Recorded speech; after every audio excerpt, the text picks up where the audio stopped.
Yo, yo, yo, you know what it is. It's Mikey B Made It, AKA the man in the middle.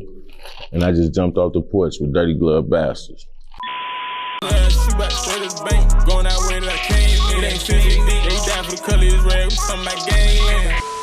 right, so we got Mikey B Made It off the porch with us today. What it is, what it is. Man, how you feeling today, bro? Chilling, man. Blessed. Yeah, for sure, man. You got the gang with you, man. Yeah, I keep them with me.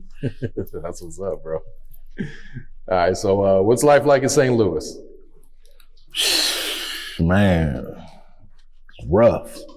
You know what I'm saying? It's a hard spot to, make it out of, for real. Like, it's a lot of death, a lot of just no opportunity for real, you know what I'm saying? You gotta be focused to try to get something going down there. Mm-hmm. What part of the city are you from? I'm from downtown, JBL, Jeff Vanderloo neighborhood. Okay. Yep. How would you describe your childhood growing up? Shit, actually, I was adopted when I was little, so I always been like a loner for real. Like, I ain't really had a lot of family, so I always try to, you know what I'm saying, create my family and be around good people that I can consider family, you know what I'm saying? But, I had a pretty good childhood, you know what I'm saying? The hood, looked out for me, and I learned a lot of shit growing up. Okay. At what age would you say you jumped off the porch? I ain't even gonna lie to you. I was a late bloomer, you know what I'm saying? My adopted mom wouldn't let me out for real, so I had to force my way out. So I ain't make it out there until about like 17, you know what I'm saying? Okay. What's one of the biggest life lessons you had to learn? Nobody knows nobody, man. Like, I'm a strong believer that when you don't know somebody or you know somebody, you keep that relationship amongst yourself. And if another person needs it, they got to kind of find it themselves. So I try to keep every entity separate until they meet, Yeah, that's real right there, man. So how'd you get your start off as a creative? Oh, shit, just being in the crib, like basically by myself, trying to figure out ways to survive, I had a gift to draw, you know what I'm saying? And I wanted to make something out of it. So I just started brainstorming, making little things and trying to figure out ways to market it to the people who want it. Yeah. What was your specialty in drawing? Like, was it people? Actually, back in the day, my name came from custom kicks, like all through high school. In middle school, I was taking people old, Air Force Ones, Jordans, or whatever the case may be, and I was flipping them mugs, like turning them into a new concept, new something, you know what I'm saying? And when you in the hood, you ain't got no paper, you know what I'm saying?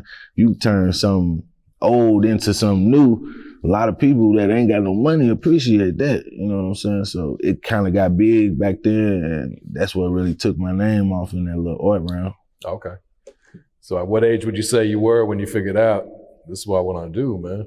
Like, I can't work no regular 9 to 5. And when I actually lost my mom, like in I think it was 06, I really started buckling down and focusing on what was gonna be what I was gonna do, you know what I'm saying? Cause at that point, I ain't really know where I was going. I was just out here for real. And I was trying a whole lot of different stuff just because I ain't know which way to go. So I had to just sit back and straight focus on like, this what I got to use it to my, best of my ability. Mm-hmm. Did you go to college and take any art classes or? No, I wouldn't. I was like, I ain't gonna lie to you. I was a problem in school. Like, I was strictly a problem. Like, you ain't want to deal with me in no school. Cause I ain't really see the importance of it. Now I do, now that I'm older, but like back then, man, I just showed up, you know what I'm saying? Did you have any painters or anyone that you were kind of inspired by, looking up to? Yeah. It was people that I looked up to in my city, you know what I'm saying? It's like local tattoo artists that were big at the time, you know what I'm saying? Shout out to Eric Outlaw, you know what I'm saying? Dude that taught me everything I know about tattooing. It was a guy named Mad Skills. He was an airbrusher that let me come by every day, you know what I'm saying, and pick up on things and just get out the way, you know what I'm saying? Because that's basically what it was, trying to just get out the streets and find something that'll keep me out the streets, you know what I'm saying? Mm-hmm. So, yeah, they was big in me coming up. Okay. And how'd you get your start by doing tattoos? Actually, one of my friends had told me that Eric went to church like 2 blocks over from my hood, and I had took a laminated poster over to his church and stood outside like until church service was over, until he walked out, and then just walked up to him like I was at the airport, like I got a ride for him. Like, look, I want to do tattoos, you know what I'm saying? And he wasn't really fucking with it then. Like, he wasn't messing with me. He was like, man. So yeah, he sent me to this little tattoo shop that was kind of rowdy, you know what I'm saying? Like, if you make it there, you would make it anywhere, you know what I'm saying? So I went and did that, and he didn't expect me to really make it out of that. So after I made it out of there, I seen him on the casino, like, playing, and I was like just super happy to see him just because I was papered up. It was from tattooing. I'm like, man, I could show him what's up. So at that point, that day, he gave me a spot in his shop. He had owned his own shop, and he was like, yeah, you can come on over here now. Oh, that's what's up. And now you got your own shop? Yeah. Like, he actually passed away 2 years ago from cancer.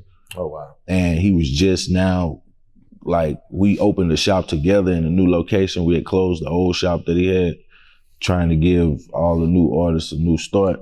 And he found out he had stage 4 cancer at like I'd say 3 months into us opening. So once he passed away, the shop was actually gonna close if somebody didn't step up to, you know what I'm saying, redo the licenses and all that stuff. So I felt like it was necessary to, you know, keep the name open and, you know what I'm saying, finish what we were doing. Okay. Yeah, no, that's what's up, man. What's the name of the shop? Outlawed Ink. Okay. Stay pretty busy? Yeah, it's been busy. The pandemic, man.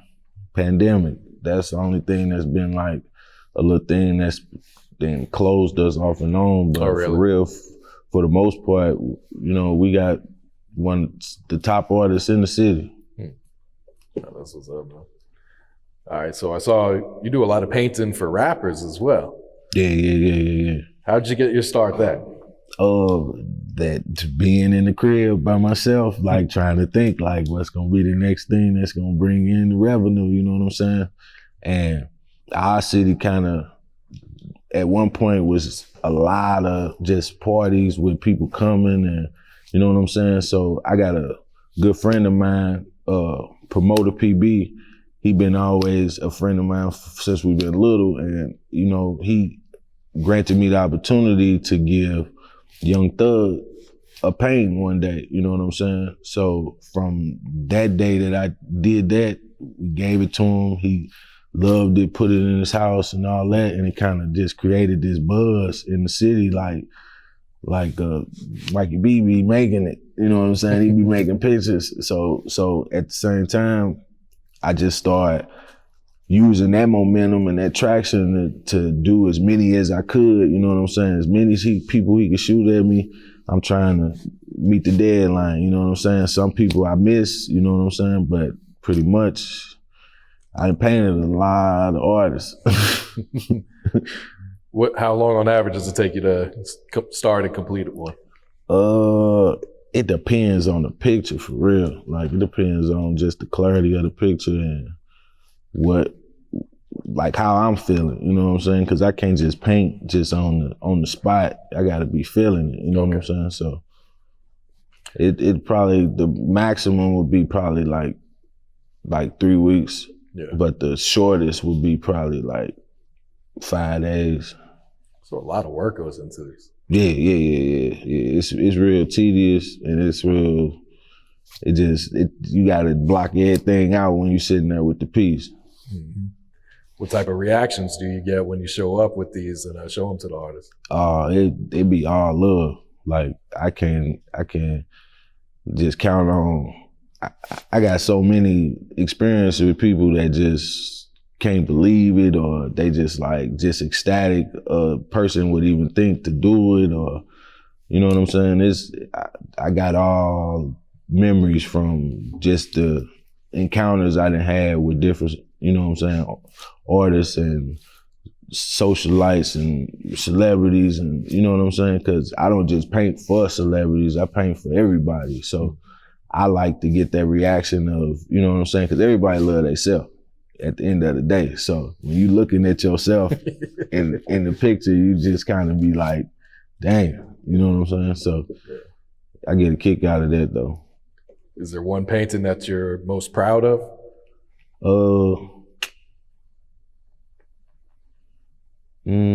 I wouldn't say most proud of, but I got like some encounters with certain people that have like really supported me since then.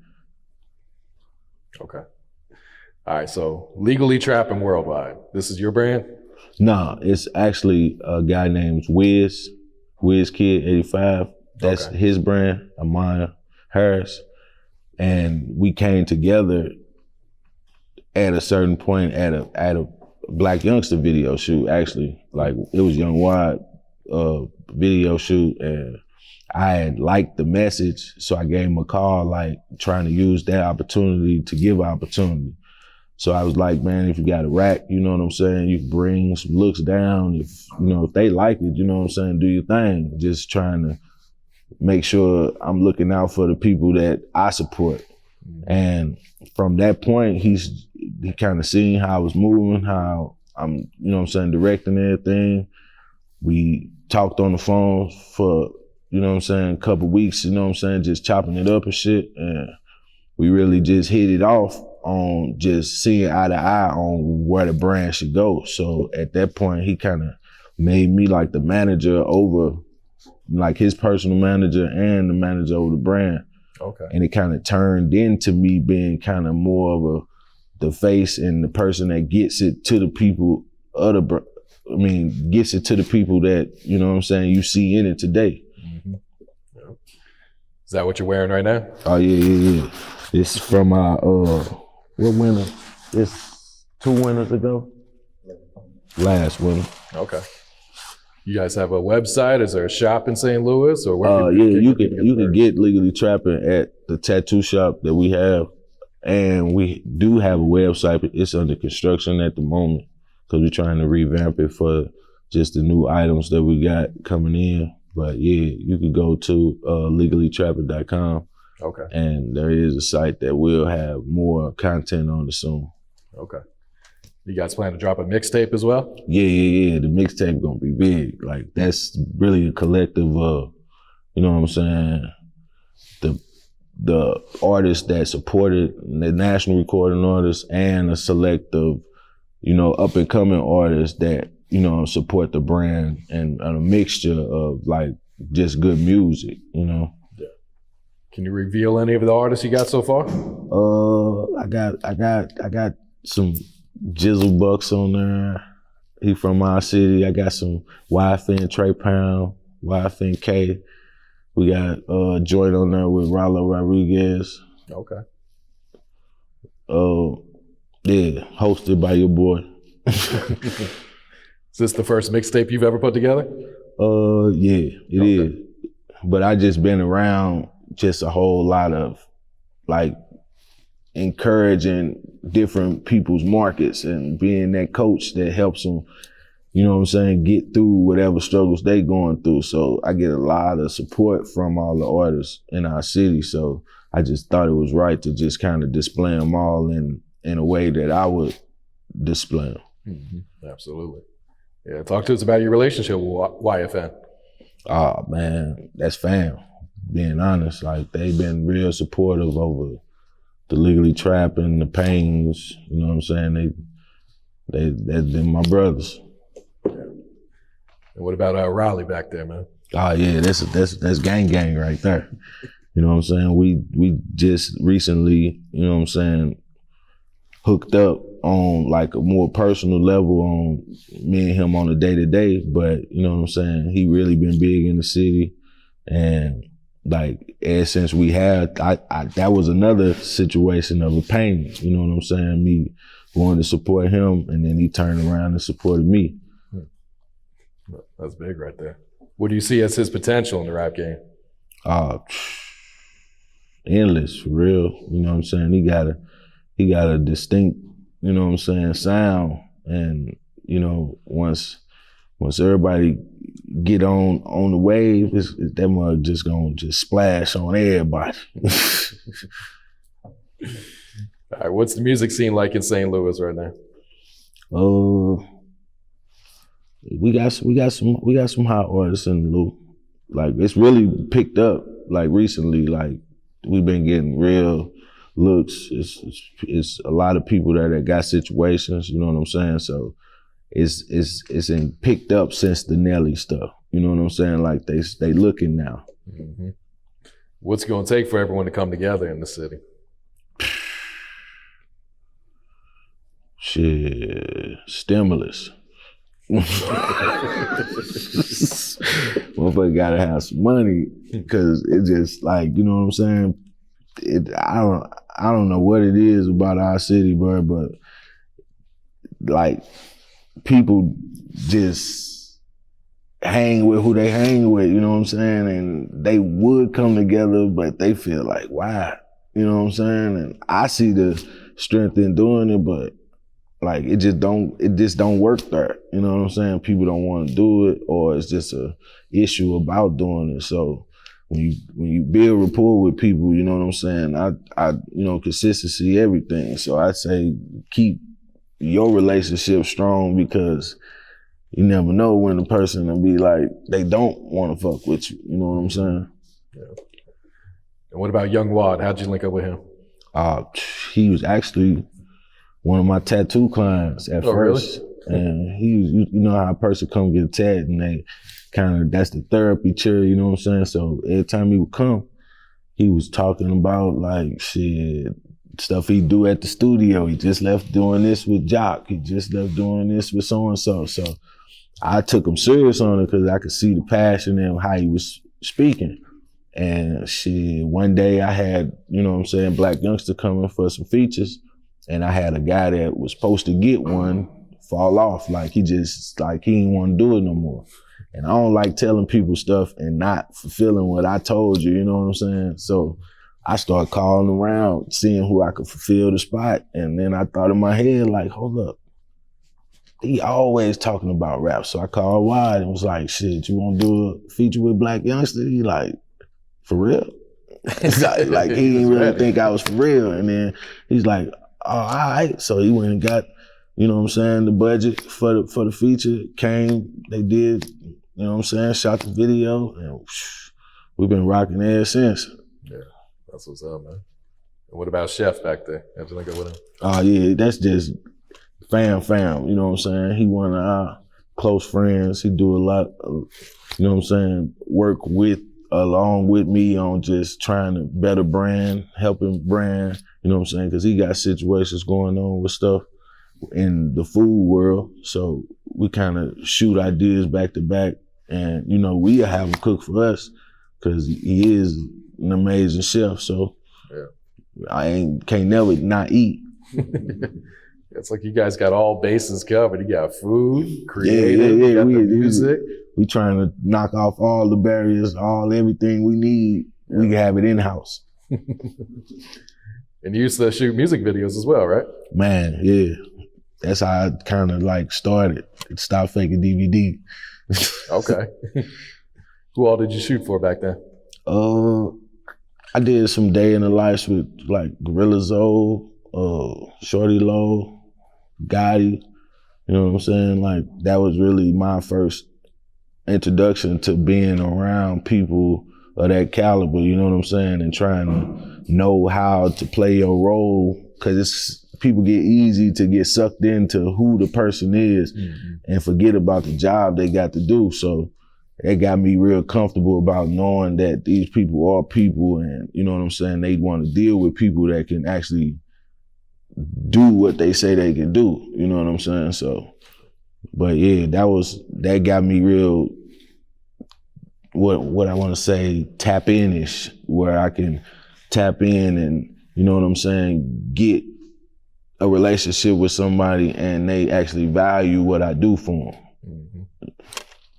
Would you ever pick up the camera again or do some directing where you're not filming? Yeah, I do some like directing treatment type deal, but like picking up that camera, man, I've been in some trenches with that camera, man. I believe that. All right, what has being a father taught you about life? Everything ain't about you all the time. You know what I'm saying? Sometimes you gotta, you know what I'm saying, put the light on something else, and taught me just responsibility of just knowing that like these are the most important things in my life, you know what I'm saying? So that made me start taking what I do way more serious, because it ain't about me, it's about them. Mm-hmm. I feel that, man. All right, Mikey, what's next for you? What else are you working on right now? Basically, trying to kick the Mikey B Made It just like brand off of just all the collective of now where it's at, of people seeing it and actually embracing it. I want to just like tap into like all different type of arts and give people that, you know, that modern hip, like maybe furniture, or, you know what I'm saying, big murals, and you know what I'm saying, the world different now, so now art is totally different, you know what I'm saying? Plus with the clothes, we got mad new looks coming out with that, you know what I'm saying? The music, Rahli got big music ready to come out. Wide got a album on the way, first of the year, so we just locking in, trying to make sure everything is everything. Plus Woods got shows and stuff that we pitching, so you know what I'm saying, it's just like locking in and trying to stay focused, not trying to get sidetracked, you know? Yeah, I think that. A lot on your plate, man. Yeah, but I love that. You can't never put enough on my plate. Yeah, it is. All right, any last words, any shout outs? You know, shout out to the gang, you know what I'm saying, JBL, 2700, you know what I'm saying? Shout out to my city, because without y'all, I wouldn't be me. You know what I'm saying? Shout out to my kids, Fadia, Ocean, and Blaze. Yeah, she back straight as bank, going that way that I came. It ain't 50, they die for the color is red, we talking about gangland. It ain't no love in these streets, we still put out.